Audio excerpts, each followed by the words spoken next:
All right, hello, welcome back to Culp's Traction Depot. This is gonna be very simple. Everybody keeps telling me I should post one of these, so I'm gonna post one of these. This is how to change the oil on your 6.2, 5.3 GMC Chevrolet, Yukon, Denali, whatever they are. These trucks are all the same. All you need is a few simple things. An oil pan, a 15mm wrench. You can use a torque wrench. You don't have to use a torque wrench. A Wix filter. This is a 1025 5XP. This is a really good one. I got this cheap because they didn't have the other one. It's $5. It's a really good deal. And 8 quarts of your choice of oil. But I prefer to use driven oil. It's the best oil on the market, I feel like. I've watched a whole bunch of videos. This is really good stuff. That's too much information for y'all just for a basic oil change, but let's get started. I like to warm the engine up. I don't want to intentionally toast my hands, but once the engine's warm, the oil drains way better. All right, so here we go. I got a lift, but I like to roll around on the ground like an animal. You may need a rag. Okay, and like I said, I don't use a lift for this or jack stands or anything. The truck's tall enough if it's four-wheel drive that you don't have to have it. Crack your drain plug loose and then come on out with it. You'll feel it click on the last thread. Just keep putting pressure on it. And then, boop. And I got none oil on my hands, see? Perfect. The oil filter should not be overly tight. You should be able to take it loose with your hands. If somebody else is changing your oil, you may not be able to. Crack it and let it drain.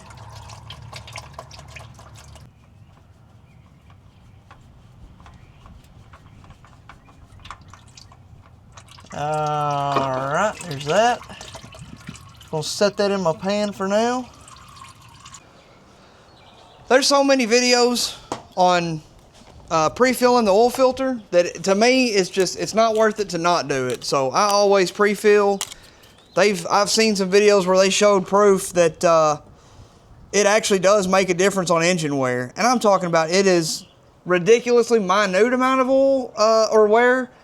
But it's worth it. It's worth it to go ahead and just pre-fill it. It just takes a second. Rub a little bit on it. Beautiful. All right, here we go. Okay. Once all the oil's done draining, and it's almost done, spin your oil filter on till it touches. Hey, you ain't got to get crazy with this thing. I do not have hand strength. And that right there, I promise, is good enough. You just want to tighten it, and it's not going to come loose. And the drain plug, put him back in.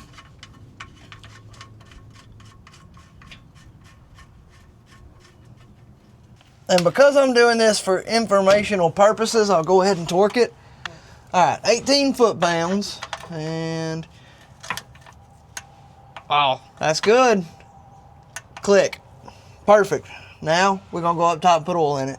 Something I forgot about. If somebody puts your oil filter on too tight, one of these wrenches may be extremely handy. If you don't have one, they're pretty nice. These are really nice. They've got a 3/8 drive, and you can put a ratchet on it. These things will take off. I've never had a filter that wouldn't come off with one of these. Channel lock style, and then just the old strap wrench. They're all handy. So if you have one that doesn't come off with your hand, luckily, I have these for when I change oil on people's cars that have other people change the oil on other people's, you know what I'm saying? All right, you get ready to put oil in it. It's right here. The cap, it says 020 in it. I don't like to run 020.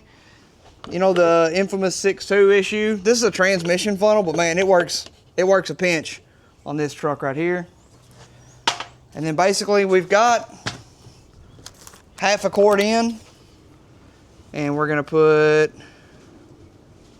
the rest of it in. We're going to put 8 quarts in it, and then we'll check it. Yeah, people hate it when you pour oil like this for some reason. I don't really know why. I like to listen to it glug. The same thing goes for the drain plug.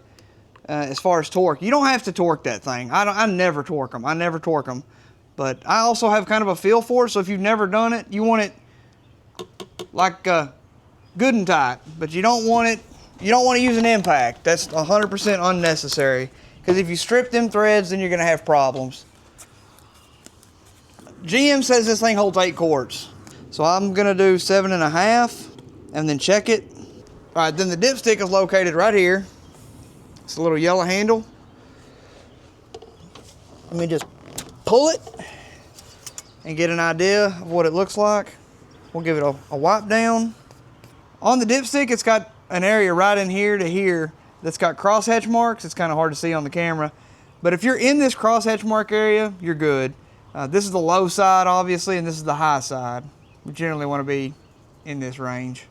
Stick it in, put it all the way flat, and check it. Now, right now, we're showing slightly over full, but after you start the truck and let it run for just a second, builds oil pressure, distributes it, and then settles down, you'll get a true reading. So I got 7.5 quarts in it. I'm just gonna put the cap on it, start it, let it warm up for, I'm talking literally 15, 20 seconds, and then shut it off, and I'll let it sit for 30 seconds or so, and then I'll get a reading of it. All right, start it up.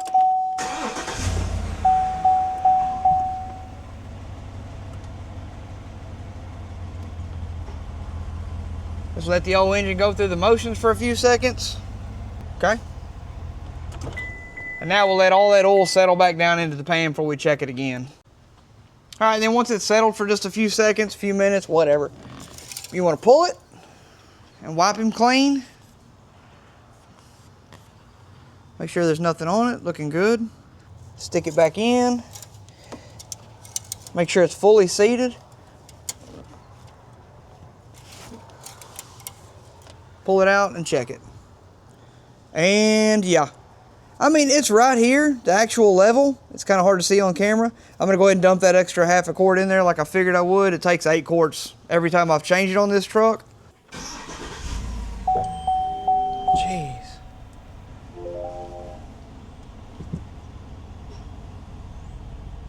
Now on these GMs, they've got this remaining oil life, and you go to it, and I think you click it and hold it, right? And then it resets. There's a video from the Motor Oil Geek on YouTube, and I watched it. It's incredible. That may be an overstatement. I really like stuff like that. It's really neat. He explains how the GM, I don't know if you call it algorithm. Watch the video. It's really neat. It factors in, the outside temperature, the temperature of the engine, the coolant temperature, the oil temperature, the speed you're going down the highway to give you a very accurate analysis of your oil. And even if you go at the maximum, which I think GM recommends is 7,500 miles, they tested the oil afterwards and it was still good according to the oil analysis from the lab. Anyways, it's really neat. I wish Ford would do this.